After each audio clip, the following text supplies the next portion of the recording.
Saat ini kita sudah berada di ruang bakar furnace, ruang bakar dari boiler atau biasa yang disebut furnace. Ruang boiler dalam kondisi sedang stop operasi, sehingga perlu dilakukan pemeriksaan bagian dalam dari furnace. Apakah ada bagian-bagian yang perlu dilakukan perbaikan? Biasanya pemeriksaan bagian dalam furnace meliputi pemeriksaan refraktori dinding, kemudian pemeriksaan nozzle, dan bagian-bagian lain yang mungkin berpotensi menimbulkan kerusakan ketika boiler dioperasikan. Nah, ini kita berada di boiler dengan kapasitas 240 ton per jam steam. Untuk ukuran furnace-nya sendiri, panjang kali lebar ini adalah 10 meter dikali 4 meter. Ini bisa kita lihat di sini lubang untuk masuknya batu bara ini dari coil feeder yang berbentuk segi 4 ini. Jumlahnya ada 4. Untuk bagian di sana ini gelap karena tidak ada lampu penerangan.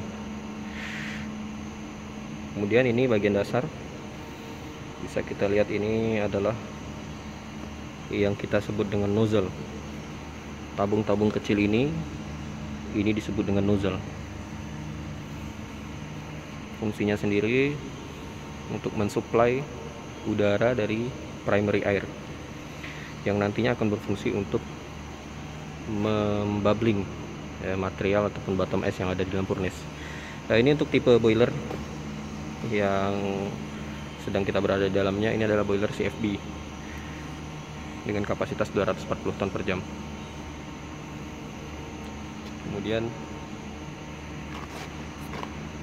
ini kita sedang berada di lubang tempat keluarnya bottom es,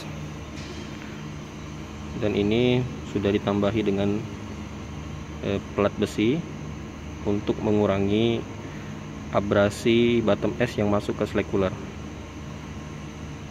Ini ketika beroperasi akan dilakukan pembuangan bottom es secara berkala. Nah, ini dibuang melalui lubang ini, sehingga di sini ada aliran bottom es yang begitu laju yang dapat berpotensi menimbulkan abrasi untuk refraktori. Ini refraktori. Di bagian bawah refraktori ini terdapat pipa air atau yang biasa kita sebut dengan water wall. Nah, ini sudah dilapisi dengan besi sehingga mengurangi abrasi yang akan timbul dari aliran bottom es tadi. Kemudian nozzle ini ketika perawatan pada saat dilakukan stop boiler, dilakukan perawatan dengan cara membersihkan lubang yang ada di nozzle tersebut. Ini kalau kita lihat di nozzle ini terdapat lubang. Inilah lubang tempat masuknya primary air yang akan berfungsi untuk membubbling material bottom es dan juga sebagai penyuplai oksigen untuk pembakaran. Ini dibersihkan bagian lubang ini dengan cara mengetuk bagian nozzle ini, diketuk berkali-kali sehingga akan mengeluarkan material jika ada sumbatan yang ada di dalam lubang ini. Karena dengan adanya sumbatan di lubang-lubang ini akan membuat aliran udara ataupun debit flow udara yang keluar dari lubang ini akan berkurang. Efeknya nanti akan berefek ke kondisi fluidisasi ataupun bubbling, dan juga akan berefek ke tidak meratanya pembakaran yang ada di furnace. Kemudian refraktori ini juga kita lakukan pengecekan apakah ada bagian yang berpotensi pecah. Kalau seperti ini adalah retak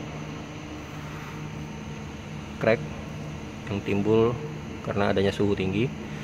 Namun crack ini masih bisa kita toleransi karena dia tidak ada bagian yang runtuh ataupun lepas dari dindingnya. crack seperti ini kita toleransi, kecuali jika ada bagian yang crack kemudian dia lepas. Nah, itu harus kita lakukan penambalan. Kemudian kita lihat ada lubang besar. Lubang ini adalah return material dari J valve ataupun hasil dari material yang telah melewati cyclone separator. Ini akan masuk melalui lubang ini.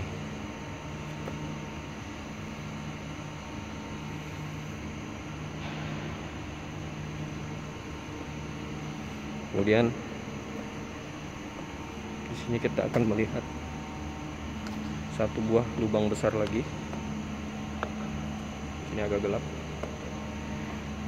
Kita akan melihat satu buah lubang lagi. Ini adalah emergency drain untuk pembuangan darurat material ataupun bottom es. Ketika terjadi kondisi di mana select cooler tidak berfungsi, sementara material atau bottom es perlu untuk dibuang, maka akan dibuang melalui saluran ini. Untuk boiler ini, ketika akan dioperasikan, ini dia membutuhkan material awal atau material bed yang biasa kita isi dengan bottom es, itu di ketinggian 350 mm sampai 400 mm. Jadi sebelum dioperasikan, ini ruangan furnace ini akan diisi dengan material bottom es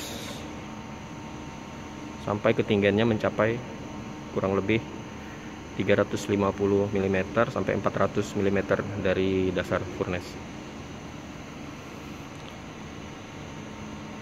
Kita lihat bagian atas furnace.